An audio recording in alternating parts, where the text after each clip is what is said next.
Okay, well, it is after the noon hour Pacific time. And so I'd like to welcome everyone to the Cancer Legal Resource Center Professional Panel Business Hour. I'm so excited for today's fantastic event, Mindfulness for the Legal Mind. And this event is provided to current, prospective, any members of the Cancer Legal Resource Center professional panel, and is really designed for anyone that might be interested in learning more also about mindfulness and how it relates to the legal profession.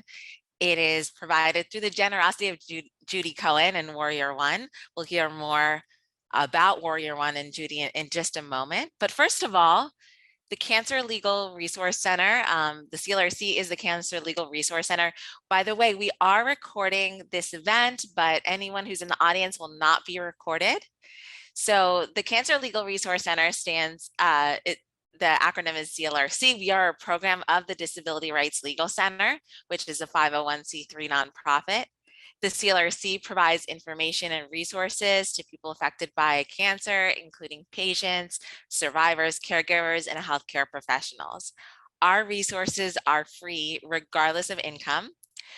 The CLRC offers webinars that are free and are on a variety of topics, whether it's employment rights, financial toxicity, clinical trials, housing, caregivers, and other topics. We actually have our 2022 Empower Hour series. There have been some webinars. You can check it out on our website. The entire series is free. And there are some upcoming exciting webinars. The next one is legal and other resources for caregivers. This series is supported by generous grants from CGen and Tower Cancer Research Foundation. So we're really excited to be continuing this series. And what we're focusing on today is this presentation, and I'd like to highlight the professional panel before we get started. We want to thank everyone joining us today. Of course, Judi Cohen, first and foremost. And one of our ways of giving thanks to those attorneys who volunteer with us or who have an interest in the CLRC or the professional panel is we really thank you for your interest. And this is an extraordinary opportunity for someone who is a lawyer to volunteer with us. And basically, if someone who contacts the Cancer Legal Resource Center can be helped by that lawyer in some way, if that lawyer specializes in the practice area and is licensed in the state in which the person affected by cancer contacts us, then we will make that referral. All the person has to agree to is a free half hour to speak with that person who contacts them, and then anything further is up to them and the lawyer. So you can certainly learn more on our website. All the helpful information and free application is there. So it can be something extraordinarily helpful. If you have more than one practice area, you may be able to help in more than one way. So it's really, really a great opportunity to get involved, and I hope you'll at least learn more from our website. So now I'd like to get started. I don't want to delay the presentation any time more. And I just want to note that currently California continuing legal education credit is pending, but we're speaking to the bar. This program, the content of this program has had support from the bar in the past. So right now it's currently pending, but we're hopeful that it will be approved, but we will keep you posted. So without further ado, I'd like to introduce our featured speaker, Judi Cohen, who is the founder of Warrior One. She is a lecturer at Berkeley Law and a longtime student of mindfulness and yoga. She's interested in how mindfulness can support lawyer well-being, create a more just society, and encourage a more harmonious relationship with the planet.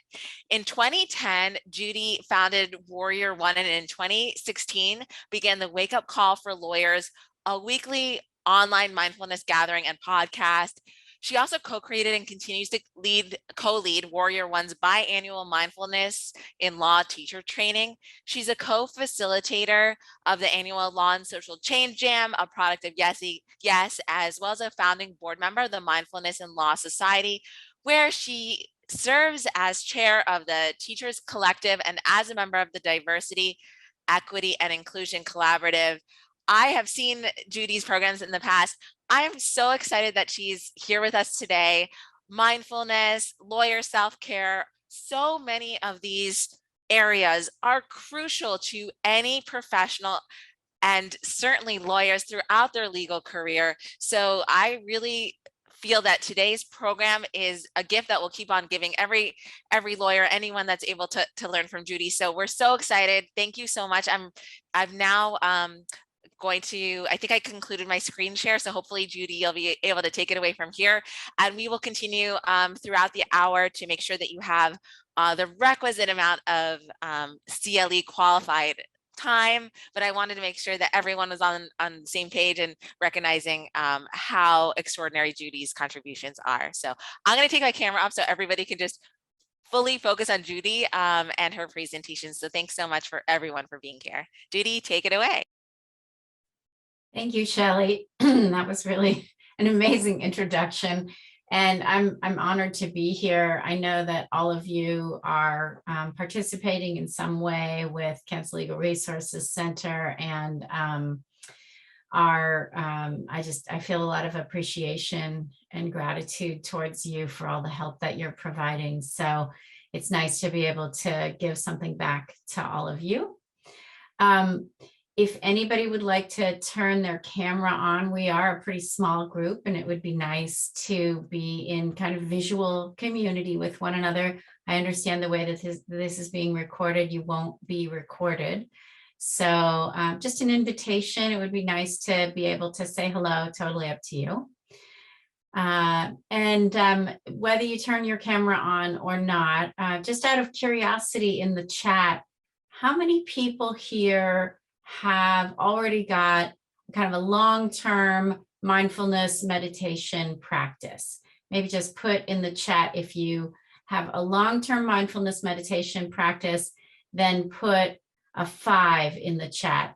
If you are someone who has done a little study, a little bit of practice, has a basic familiarity, then maybe put a 3 in the chat. And if you're a complete beginner, then put a 10 in the chat. So let's see what we have here. So, okay, people, good. So people are putting themselves in between. So 4, 3, 4, 3, 4, 10, some complete beginners, some long-term practitioners, and some folks who have studied a little bit. Okay, great. All right, and for anybody, few more. Gideon is a 10. Chris, go. Annabelle, that's great. Yeah, all the 10s, go 10s. Jeff Wu is a 4. Emily's a 3. Meredith a 4. Great. Daniel is a 3. Chris is a 4. So all of those who are putting 4 in probably already know that we'll talk a little bit about how, however long you've been practicing, we like to think about it as beginner's mind. Like the longer I practice, the less I know. And that's a really nice thing about mindfulness. And it's kind of the opposite of law, where the longer I practice, the more I hope I know. But with mindfulness, it's kind of about letting go of that cognitive mind and coming to a different way of using the mind so that we can balance those two things. All right, so should we do just a minute or two of practice and kind of drop in? Is that okay with everybody?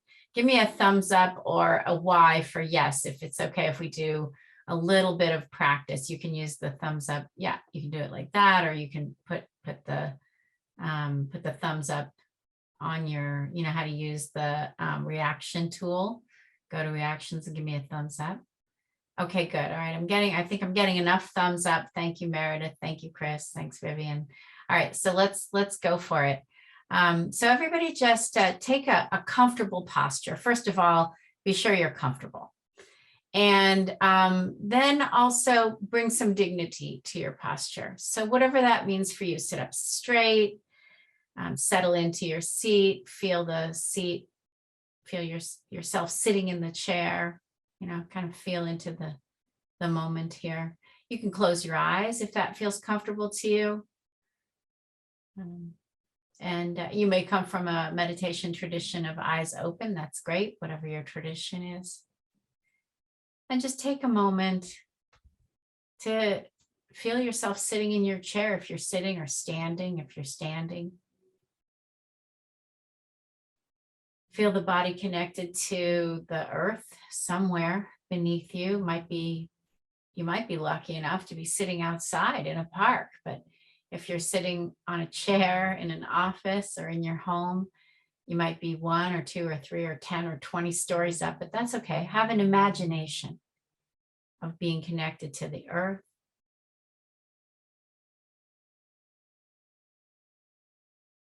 And of being connected to yourself. This practice is about connecting to ourselves. And we have 17 people here, so let's also connect to each other. Just that sense of a small community of us who are meditating together for a minute or two.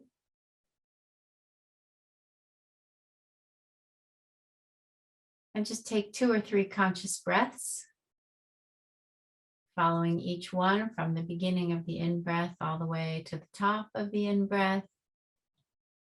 And then the breath flowing back out, all the way to the bottom of the out-breath.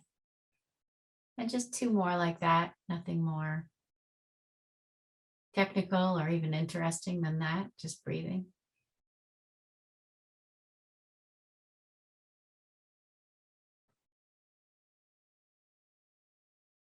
Okay, and then I'll ring the bell, and you can just shift your attention to the sound of the bell for a moment.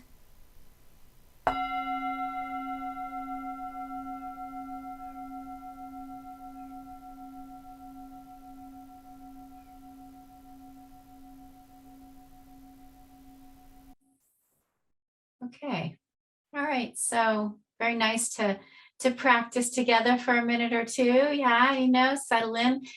Anything feel different to anybody? Just taking that 1 minute or 2 minutes to settle in. Anybody want to say? You can put it in the chat. Anything you notice that's different? See if anybody noticed anything different just by taking a minute and breathing. Maybe more settled, maybe more focused, maybe none of the above. Maybe you noticed that the mind was wandering. Definitely more settled. Thanks, Meredith. Shelley, thanks. More settled. Yeah. Relaxed. Chris, thank you.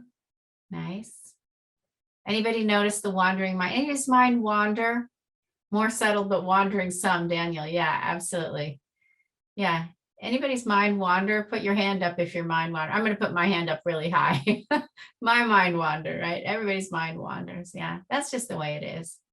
That's just the way it is. All right. So let's talk about what is this thing called mindfulness? And for those of you who are longtime practitioners and you hear something and you think, well, that's not my understanding, then just jump in and we'll have a little conversation about that.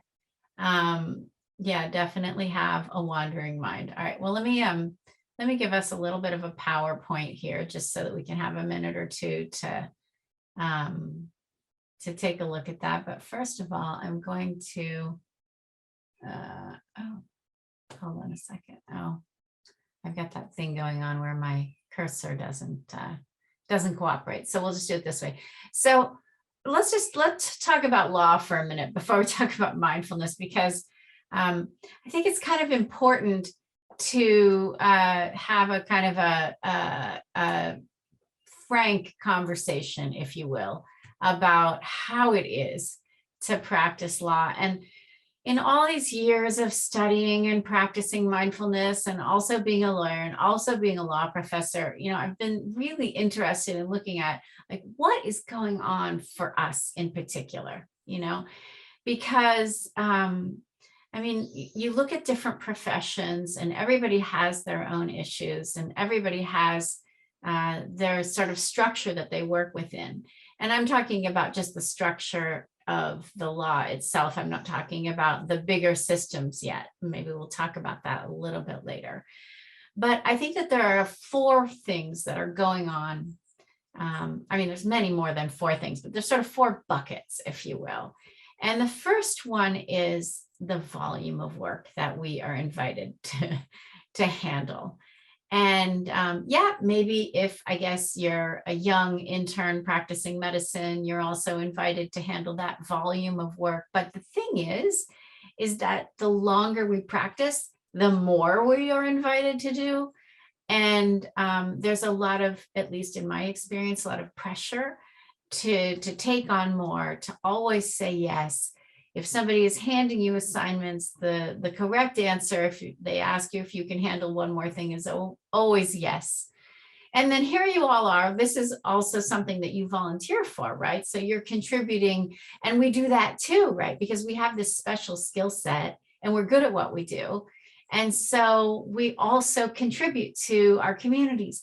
We contribute to this community, but we also might be contributing to 1 or 2 or 10 more communities. And so really the volume that we handle is extraordinary. And it can put us into a place of overwhelm. It can put us into either day to day, or it can kind of sneak up on us. I know for me, it really snuck up on me. And after a few years of practicing, I started to notice, gee, I'm not breathing.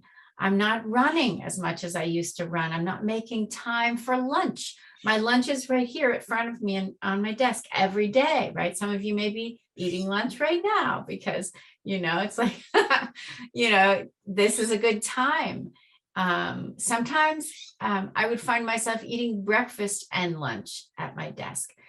It got to the point where I found myself eating breakfast and lunch and dinner sometimes at my desk, And so really this volume of work can get to be a kind of an overwhelming thing. So that's sort of the first thing that I think it's kind of embedded in our profession. Second thing is this issue spotting mind, right? It's the first thing we learn. We go to law school. It's the very first thing we learn is how to spot the issues, right? They give us a bunch of cases to, I don't know, I went to law school a long time ago, gave us a bunch of cases to read and didn't tell us what we were doing. We just had to read all these cases, and we got into the classroom and it's like, okay, what are we supposed to have done with all of that? Oh, we were supposed to spot the issues. We were supposed to see what was going on, what could go wrong, what was going south, what might blow up, right? All of these ways that we are trained to essentially have a highly triggered mind, a mind that is always looking for what could go wrong, what could go wrong. And then, I don't know how it is for you, but I would come home and I would be looking for what was wrong. What was wrong in the house, what was wrong in my partner. And this way of sitting down at a nice restaurant and looking at the menu and looking for typos, that way that there's always some way that I was scanning the environment for danger or for something that was wrong. So this issue spotting mind is this almost inherent element of also doing a good job as a lawyer, right? So the second thing, the third thing is, zero room for error, right? We don't get to turn in something that has typos or blow a statute. You can't, if it's 4 p.m. and that something has to be filed, you can't file it at 4:05, right? So there's zero room for error in the profession. And then the last part is it's an adversary system, right? So we are working surrounded by conflict all the time. We signed up for that.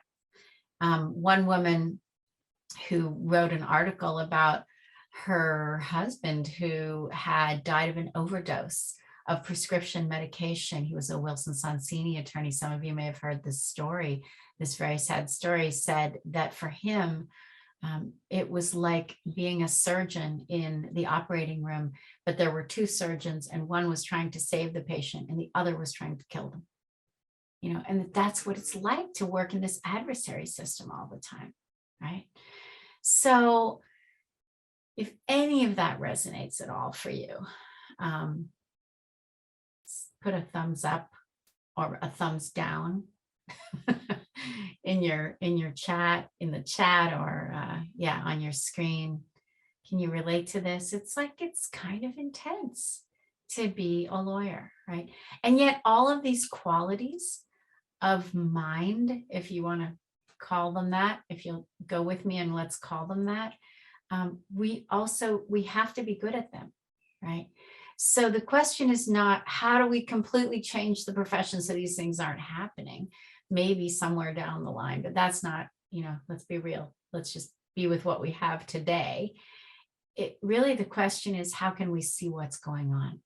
And mindfulness is an incredible tool for being able to see what's going on so that we can know, okay, right now I'm in this frame of mind, this state of mind. Is that the most useful state of mind right now? And how do I switch out of it? So really understanding and then being at choice. And that's really what we are talking about when we're talking about practicing mindfulness for the legal mind. We're talking about developing a way of paying attention moment to moment, right, on purpose. So putting our attention into the present moment and doing that with some courage and doing that with some grace. So let me say what I mean by that. I'm going to switch us to original sound so you can hear my bell. Could you hear the bell the last time? Yes? Okay, great. All right, so I'm going to switch us to original sound so you can hear the bell. And I want to invite you to, well, first of all, you can probably hear me echoing a little bit now. I put on original sound, right? But tell me something. How many of you are listening right now? Put your hand up if you're listening. Okay, so maybe a third of people are listening well enough. Okay, a couple of people are putting something. There we go. Okay, I'm seeing some more. Okay, now of those of you who are listening, how many of you knew that listening was what was happening before I asked you? Or you've even thought about that? Interesting question, right? How many of you are seeing the screen right now and are aware that seeing is the sense that you're using? So now that I've asked you, okay, right? Okay, so now I'm going to ring the bell. And before I ring it, I just want to invite you to become aware that hearing is what's happening. And then you can just enjoy the sound of the bell.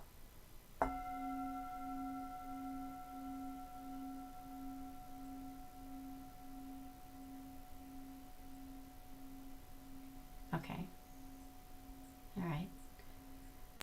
All right. And now let's go ahead and take a look at the slide on the screen. And look at it knowing that seeing is what's happening. All right, now, if you have a glass of water or a cup of tea or a cup of coffee nearby, take a sip.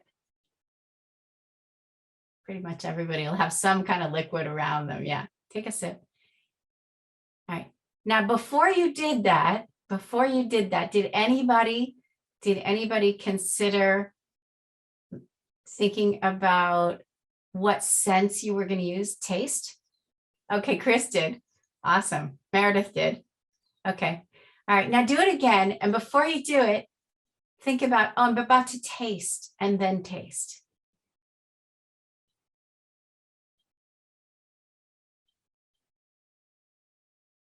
Okay. Anything different about that? You can put that in the chat if you want.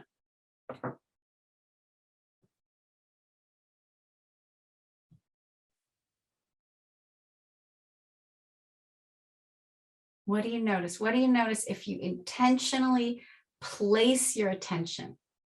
My coffee was slightly colder. Okay, so you noticed the temperature. Chris, great. Meredith noticed more awareness and focus on one activity, right? And it's interesting to say that, Meredith, because, we always talk about multitasking. Everybody always talks about multitasking. It's actually, we're not doing that. We're doing something called partial continual attention, where the mind is on one thing, then another, then another. And the younger you are, the probably better you are at it, the more used to it you are. And if you have really little kids, they're really used to it, for better or worse. Okay, So when I say paying attention in each moment on purpose, this is what I'm talking about. Mindfulness is really where we learn to place our attention in one place and stay there. So let's not be under any illusions that any of us are going to be able to do that for any sustained period of time. And that's not what the practice is. But the practice is really about learning that that's possible, so that when I'm sitting in front of my screen, and let's say I'm trying to write my wake-up call, I'll tell you about the wake-up call later, but every Thursday there's a free wake-up call that you can come to on Thursday mornings and practice together with a community of people. So I'm writing the wake-up call, let's say, and my mind wanders. If I'm practicing, then chances are I'm going to notice, oh, at some point, I'm going to notice, oh, my mind wandered away. And I might be practicing enough to notice that it wandered away before I'm on Amazon halfway through the next book that I want to read, or the next yoga pants that I want to buy, or, whatever, right? But how many times do you get in your car, if you're a driver, and you get in your car and you go to the grocery store and you arrive at the grocery store and you have absolutely no idea what happened in between getting in the car and getting to the grocery store, right? Because we're mostly not paying attention. So paying attention in each moment on purpose, because that's the first part. And then with courage and grace. Well, what that's about is when we start to pay attention, then we notice that, there's plenty of moments that are not pleasant, right? That are really difficult. And those of you who are supporting clients at CLRC who are dealing with cancer, or any of us who have been through difficulties in our lives, we know that when we start to pay attention, sometimes what we notice is fear or sorrow or frustration or impatience, the whole range of being human, right? That's right there the minute we start to pay attention. And sometimes that can be a deterrent for us to practice more, right? And so that's why we have to bring along with us some courage, this ability to see what's going on and know it for what it is, which is just this being human, And if you would just please raise your hand if you've never had any impatience. Okay, so no one. Or any sorrow. No one, right? So all of these things, right? These emotions, you could call them, or experiences, or states of mind, or states of heart, they're universal, right?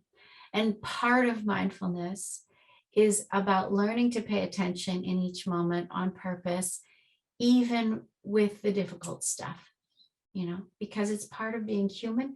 And also we know that at least among the 17 of us, no one has not had sorrow. No one has not had impatience, right? And that's going to be true if we had all 7 billion of us on this. I don't think Zoom gets that big, but, if every human on the planet were here, there wouldn't be a single human who raised unless they were tiny and had a wonderful upbringing, who never had a moment of sorrow, who never had a moment of impatience, or of any of the other human emotions, right? So with courage, and then with grace, because we are in leadership positions, right?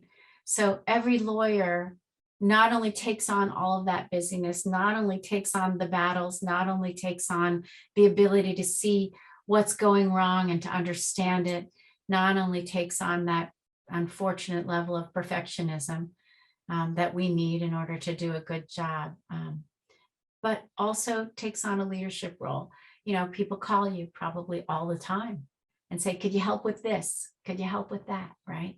And what they're really saying is, you're really smart. We know you're really smart. We know you know the rules. Jerry Seinfeld once said, we're all just moving our pieces around the board, playing the game, moving our pieces around the board. And the lawyers are the ones who have read the instructions on the inside of the box, right? And people know that, so they call us. All right, so courage and grace.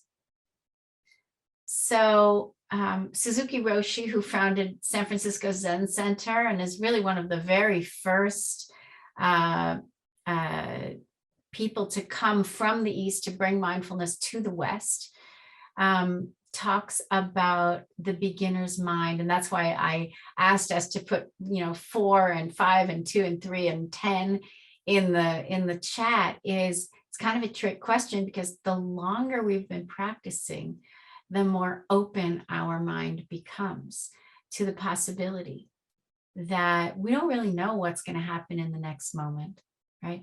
And this beautiful part of mindfulness, of paying attention moment to moment, is just seeing how I may be sitting here and thinking about what I'm going to make for dinner, but that could all completely change.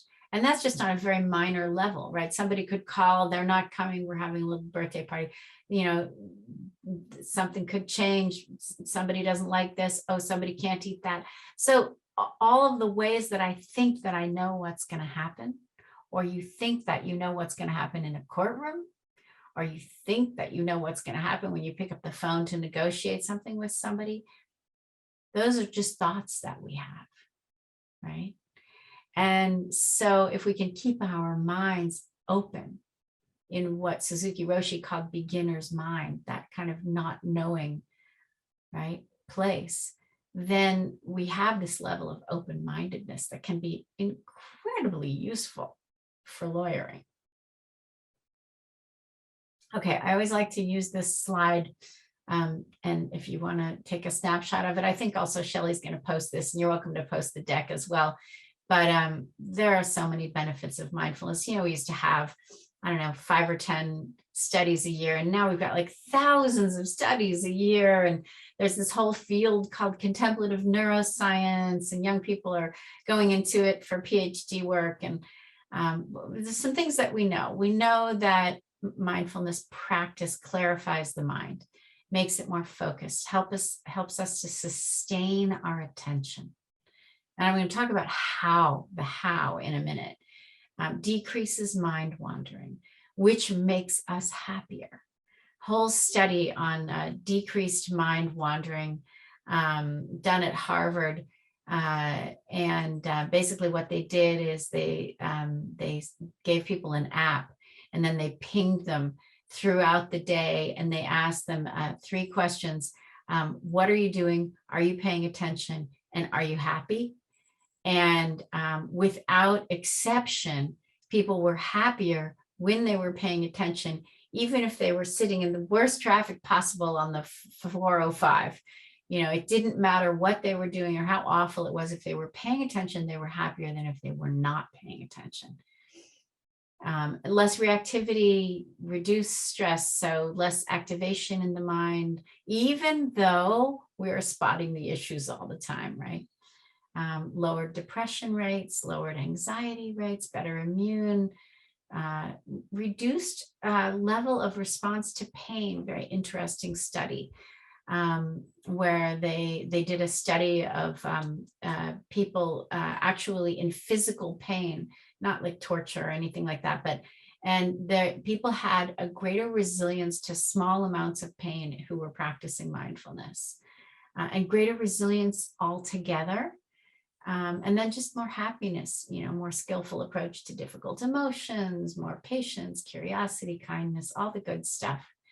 So we know that it's really, really helpful. So let's practice again together, okay?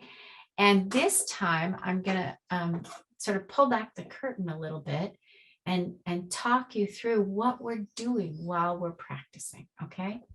So everybody find a posture that is supportive for you, that you can sit in for, let's say, 5 minutes, and not wiggle. And yeah, if you want to turn off your screen, sometimes people feel like, I'm going to wiggle, so I'm going to turn my screen off. But don't worry about it. It's okay if you wiggle. And I'm even going to take the share off so that there's not something that you feel compelled to look at. There you go. And you can close your eyes or you can leave them open. And just first, check in with your body. Maybe do a quick little scan and see how the body feels.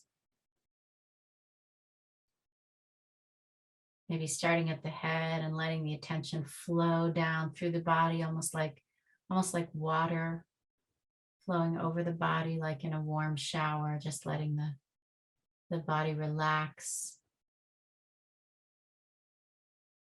And there may be places that you notice that are not relaxed, and that's okay. Just the awareness of how you're feeling right now.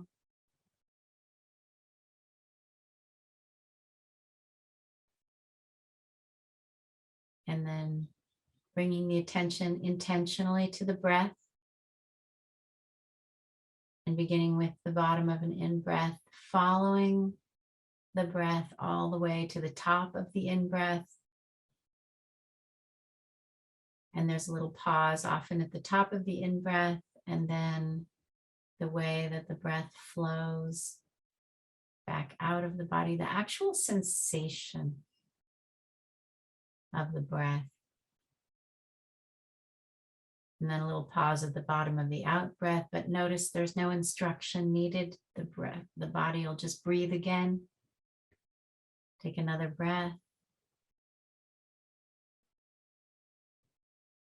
Just invite you to follow the breath for a few more breaths. You can count them if you want.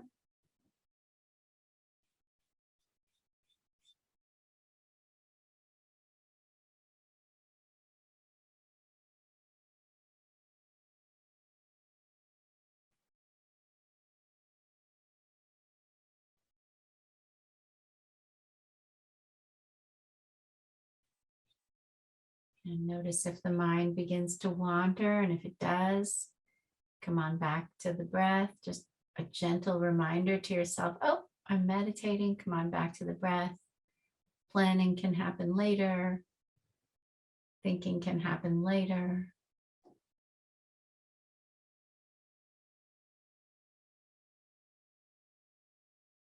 Just being very intentional about bringing the attention to the breath.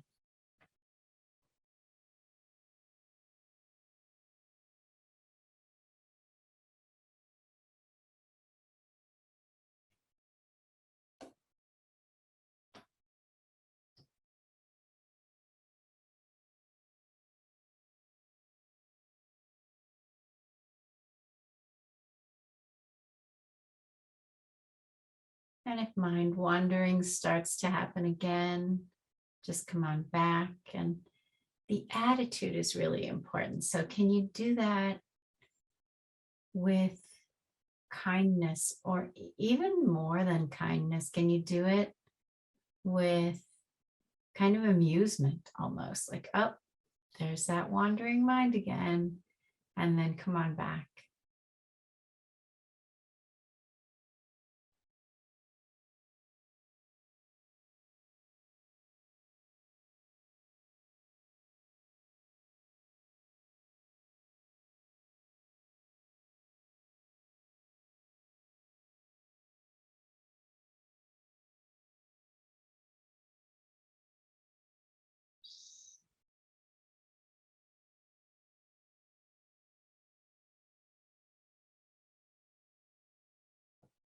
And then I'll ring the bell, and when you hear the bell, go ahead and shift your attention intentionally to hearing. And instead of sensing the breath and having sensation be what's happening, which was what we were doing with the breath, let hearing be what's happening. And then when you don't hear the bell anymore, you can open your eyes, or you can come back to the screen, turn your screen back on, whatever you'd like to do.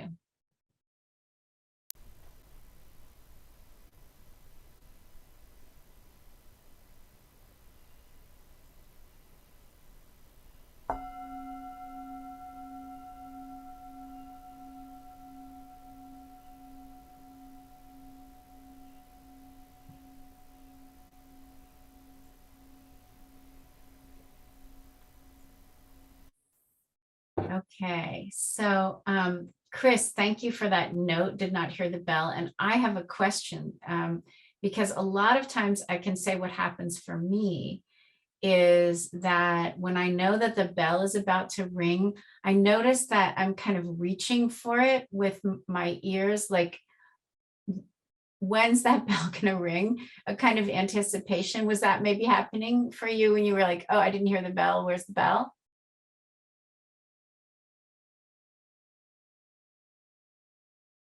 Or did anybody have that happen where you were kind of like, I said the bell was going to ring, and then you were wondering like, uh-oh, wait, when's the bell? Or you had thought I'd rung it already. Okay. Yeah. Yeah. Okay. Shelley, you had that too. Yeah.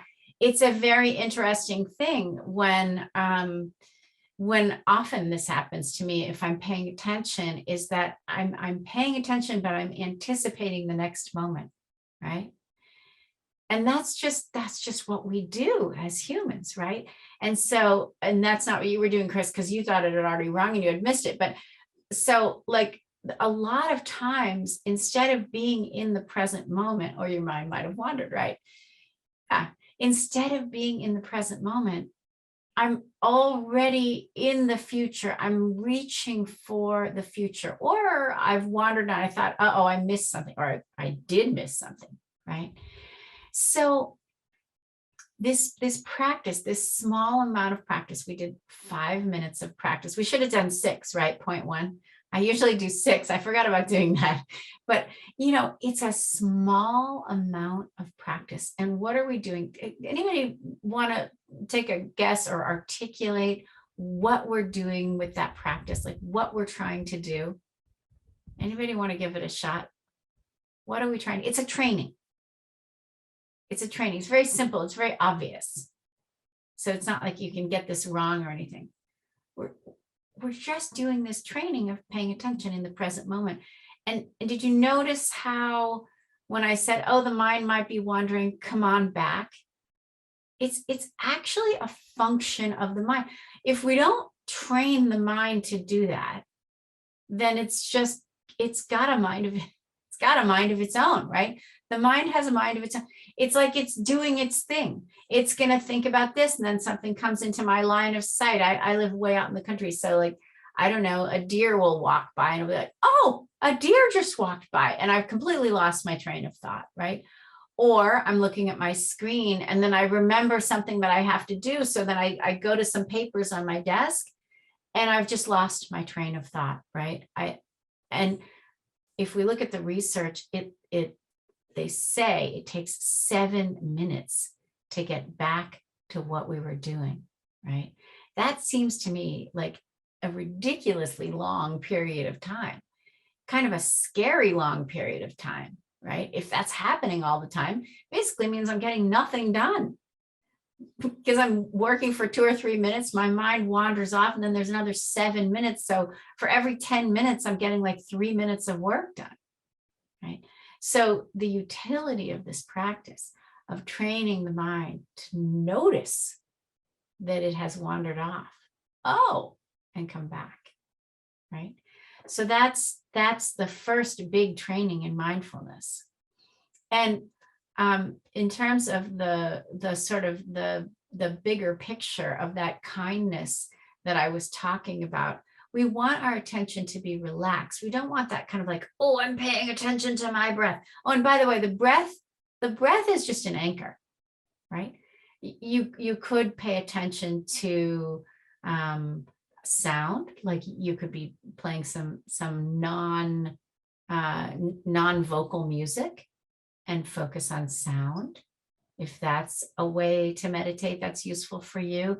Many of the meditation traditions include some sound. You could do sensation. Paying attention to the breath is sensation, but you could also do a body scan and just pay attention to the sensations of the body, right? But it's a relaxed attention that we're after, right? So we want to cultivate a relaxed attention and kindness towards whatever arises. And this is so important because I don't know about you, but like I can be pretty hard on myself. Anybody here relate to being hard on yourself? I'm seeing some smiles, some nodding heads, It's pretty easy to be hard on yourself if you're a lawyer. I think there's a lot of support in our profession for that. And so really this invitation, can we be kind when the mind wanders? And I'll tell you why. If what's happening is that every time my mind is wandering off, I say, Judi, come on, don't be so inattentive, right? If I do that, what am I cultivating? That's what I'm cultivating, like over and over, because we know from the study of the mind, and we know from the ancient texts of mindfulness as well, that whatever we contemplate, whatever state of mind we practice, that is what becomes the dominant state of mind, right? And maybe you're familiar with this, maybe you're somebody who has cultivated compassion for yourself. Maybe you're somebody who has cultivated the ability to be patient. Maybe you're somebody who has cultivated a kind of a reactivity. Maybe impatience is part of what you've been practicing for a while. Then you might notice that there's more and more impatience, right? So whatever we cultivate, that becomes the habit of the mind. And we can be intentional about this. This is one of the most important things about mindfulness, is that the more intentional we are about what we cultivate, the more intentional we can be about the habit of mind that we end up with. And you'll be surprised, if you haven't tried this, at how quickly we can change our habits of mind. As a matter of fact, with the habit of loving kindness, which could be a whole nother program, there are studies that show that people who practiced loving kindness for a few minutes a day for 6 weeks completely changed their approach to themselves and to other people. And I'll tell you a story. We did a program for the San Francisco District Attorney's Office, and the DA who brought me in said, we did a loving kindness lesson, and he went out into his life. We were working on Wednesdays, and he had the weekend. He was in the Mission District in San Francisco, which is absolutely impossible to park. Even post-pandemic, it's pretty impossible to park in the Mission District. And he was there with his wife, and he was driving down Mission Street, and there was a spot.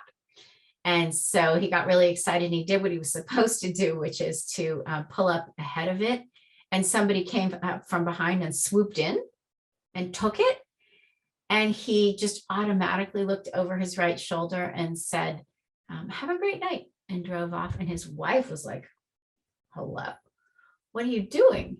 Why aren't you really upset with this person? But he just had this automatic response of kindness towards this person who took his spot. And he said it was still happening in respect to the public defenders, which was a whole nother story. So kindness towards whatever arises, and then we're cultivating that.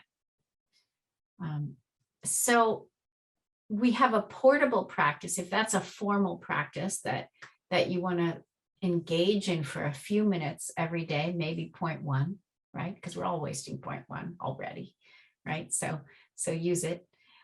Then there's a portable practice that's kind of the sibling practice to that, right?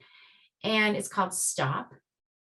And you can do this anytime, anywhere, right? So you can be walking down the hallway, you can be looking at your screen, you can be standing in line at the market, you can be in the courtroom, and it's just stop, take a breath, observe yourself, meaning like, how am I doing? What's happening here? Oh, frustration is happening. Good to know. I think I'll let that go. Or kindness is happening. Awesome. I think I'll keep that going.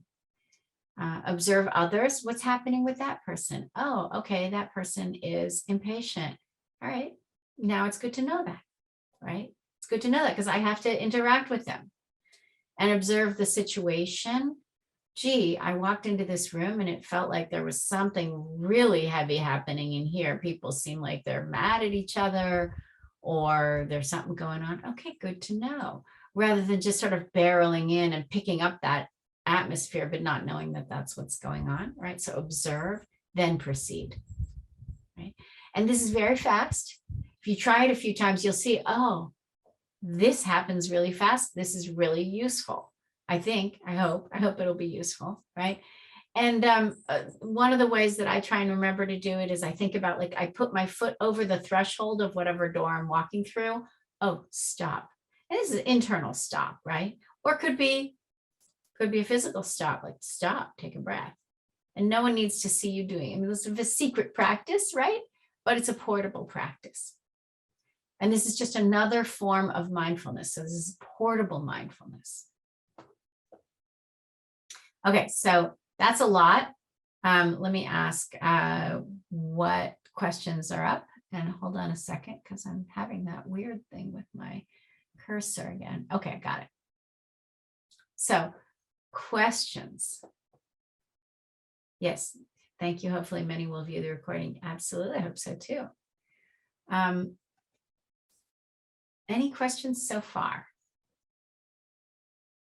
And you can put them in the chat, or you could put them, you could raise your hand. Okay, when I went to monastery, they told me that taking your phone to the bathroom is this bad. Important to focus on one task at a time. Thought it was funny. That's really funny. Probably also really true. I'm guilty of taking my phone to the bathroom. I'll tell you something funny though. When I was a very young lawyer, which is a very long time ago, this was 1985, the senior partner at our firm refused to put any magazine racks in the bathrooms, and we weren't allowed to bring anything. And he would like watch to make sure we never brought anything in there with us. And it wasn't so that we could pay attention when we were in there. It was so that we were in and out and back to our desks and billing. Right. That's kind of where we live, right, in our profession. Yeah. Any other questions or comments so far about the practice? Okay. So the one thing that I want to sort of weave into this before we close, one more thing that I want to weave into this is I want to say that true mindfulness also includes the practice of self-compassion, right?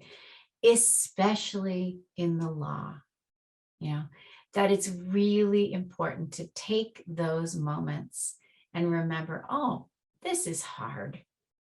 No matter how good you are at this, no matter how much you love it. And we have people in our teacher training, one of my mentees in our teacher training this year, keeps telling me how much she loves practicing law. And I just love hearing that, right? So, but no matter how much you love it, it's hard. It's hard because of all the reasons that I put on the screen earlier. It's also hard because your clients are going through stuff, and especially the folks you're supporting through CLRC, they're going through a lot. It's easy to pick that up. And self-compassion is really a practice of seeing what is happening and not picking it up, right? Seeing it, caring about it, wanting to help. Those are the elements. Seeing, caring about it, wanting to help, and not picking it up. And helping, right? But not picking it up and taking it with you, right? And that's really, really important. It's the difference between empathy and compassion, right? Empathy being like, I feel what you're feeling and I'm right there with you. Not so helpful. Much better to see what you're going through, really care about it, want to help, but not take it on, right? And with self-compassion, it's the same. It's like, oh gosh, I see this is a really difficult moment. And maybe even putting your hand on your heart, like in this image, And sometimes I do that and I'm like covertly doing it like inside my jacket, because I don't want to look silly, but or I'm pretending I'm fiddling with my necklace or something like that. You could do that with a tie if you're wearing a tie. But, just that moment of like, oh, wow, difficult situation for me, and wishing myself well. And that's really important, to give yourself that well wish, So that's a big part of mindfulness, really. Okay, so I guess the last thing that I want to say is this really wonderful quote from Adrienne Marie Brown, which is that what we practice at the small scale sets the patterns for the whole system, right? So we are living and working inside of a very difficult system if we look at the law, but we also are up against all kinds of other systemic issues in society. And we're all aware of what those are, the big ones, racism and xenophobia, and then all the different ways that people with different abilities receive and have to deal with bias. And then, of course, the whole climate collapse situation, which is if you're in California right now, and it's probably pretty hot wherever you are. It's really hot up here in Sonoma right now. So we've got the climate, and then we've got, of course, COVID. And all of the other really big difficulties, how fraught our political system is right now, wherever you fall in that. So, this is really important to remember, is that our practice on the small scale, never underestimate how powerful it is for you to take a breath and to be with whoever is there. Our granddaughter is here, and I watched my husband drum with her, and she's only 4, and the beat that he was drumming, it took like 10 seconds for her to pick up that beat and stay with it. She has no idea what she was doing, but that's what we're doing too with our mindfulness practice. Is we're setting a beat, we're setting an attentive, kind attitude, and we can really influence the system by doing that. So if you, if this is resonant for you, come to the wake up call. It's free. It's on Thursday mornings. And you can go to our website, warrior1.com, and just register and join. It's also a podcast if you rather listen on your own time. If you are interested in individual or group trainings, we're going to do an individual training later this year. We can do group trainings for organizations. And then we'll have another teacher training in a couple of years. We do them in the even years. We're in the middle of one right now. Thank you, everyone, for your kind attention. Shelley, the bar used to have a requirement for MCLE for substance abuse. It is now competence. For those who struggle with such an issue, can mindfulness help? Not only can it help, but we do a lot of competence-based CLE programming. So yeah, I think it's kind of the foundation of competence is mindfulness. So thank you, everybody. And thank you, Shelley, for inviting me. It's been wonderful to be with your community. Thank you so much, Judi. This has been extraordinary. It is such a wise use of time and restorative for any professional, as I said, lawyers certainly, and especially those who support the CLRC. This is incredibly helpful. So thank you so much for your time. And since this is recorded, I think this is such a gem of a program that someone can come back to when they know that they want mindfulness and want to get into that practice. And they can also, of course, check out Warrior One and learn more about ways to get involved, and maybe one day even become a facilitator themselves, which is great. And especially the targeted programs for lawyers, I think are especially useful, because a lot of times lawyers are so focused on their profession that it's helpful to have someone that really understands the nature of the challenges of that calling. So thank you so much, everyone, for joining. The materials will be available and the recording. So we're so excited that you were able to spend this time with us. Again, everyone, check out Warrior One and learn more about Judi's great work. So thanks again, and we will be ending the Zoom program now.